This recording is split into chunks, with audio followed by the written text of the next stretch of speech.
ফলাফল আমাদের হাতে এসে পৌঁছেছে। আগে যে স্কুল কলেজ তামিল নওপাড়া মুজাহিদুল হক স্কুল। আরেকটি ফলাফল আমাদের হাতে এসে পৌঁছেছে। বালক মন্দির গ্রুপের বিদ্যালয় প্রথমে নবীন ব্যাপারী বিশ্ববিদ্যালয়, দ্বিতীয় সাগর নওপাড়া পাবলিক বিশ্ববিদ্যালয়, তৃতীয় রাকিবুল ইসলাম বিশ্ববিদ্যালয়।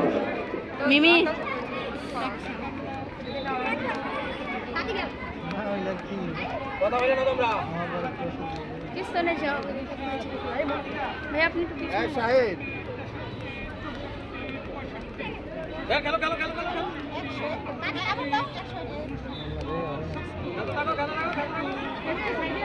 পিচ্ছি তো স্টামিনা অনেক বেশি আছে।